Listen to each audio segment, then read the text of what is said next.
ya llegó, ya está aquí Juan Carlos González de Inspirando Vidas. Y vamos a hablar de un tema bien interesante porque el bolsillito, si somos muy emprendedores y no lo cuidamos, pues no vamos a lograr absolutamente nada. Juan Carlos de Inspirando Vidas, bienvenido a tu punto de encuentro.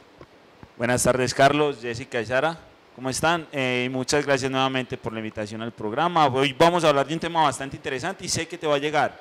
Es un tema de del insight financiero, ¿cierto? ¿Cuáles son tus creencias con respecto a las finanzas?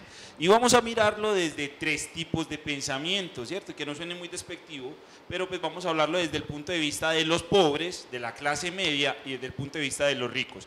Y te voy a hablar acerca de digamos que es el diseño de un rico que decidió compartir los secretos de su riqueza y se llama el cuadrante del dinero. Vamos a hablar acerca del cuadrante del dinero diseñado por Robert Kiyosaki. Pueden tomar nuestros televidentes papel y lápiz para que apunten y tengan ahí pendiente cuál es el cuadrante financiero que vamos a tener ahorita, porque es bien importante y hay que seguir estas prácticas si queremos tener platica. Aquí nos vamos a dar cuenta porque los ricos son más ricos y los pobres más pobres. Ahí viene algo interesante. Además de que he visto en las librerías que ya hay muchísimos temas especializados en eso, en las finanzas. En las finanzas, porque pues si bien el mundo está en crisis, pues no necesariamente nosotros tenemos que estar en crisis. Mira, cuando hay una crisis, ¿qué pasa con los pobres? Son más pobres. ¿Y qué pasa con los ricos? Son más ricos. Son más ricos. ¿Y qué hacen los pobres? Quejarse, decir, ricos ladrones. Y criticar a los ricos. Criticar a Sí. los ricos. Por eso me pareció chévere la frase al inicio, pues la tengo es, no critiques. Si tenemos por ahí, Karen, la frase La del día, para que la pongamos, que dice Juan que le pareció muy interesante y ya nos va a explicar por qué. Me parece muy mírala empoderante. ahí. No critiques el proceso sin conocer el esfuerzo, ¿cierto? Y pues Y no envidie las victorias. y no olvides las victorias sin conocer las derrotas. ¿Qué hace un rico? Un rico no le importa cuántas veces entra en quiebra y cuántas veces cae, se vuelve y se levanta. Trumps. Trumps.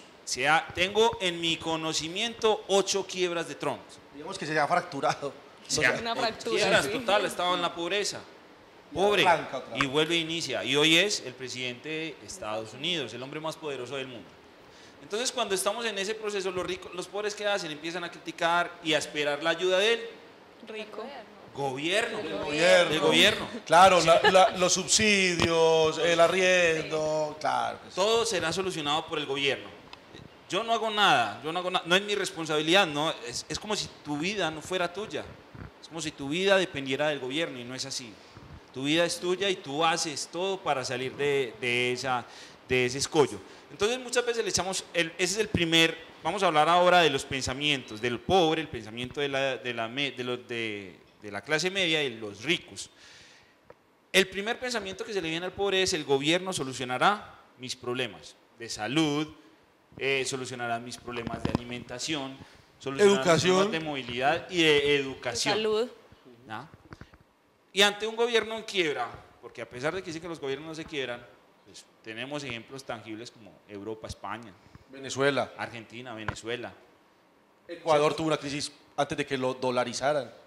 Y si la economía entra en crisis, el gobierno está en crisis, ¿cómo vas a estar tú?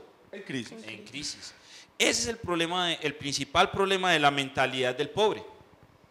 El problema de la mentalidad del pobre es que la responsabilidad de su vida se la asigna a un tercero. En primer lugar, se la asigna al gobierno.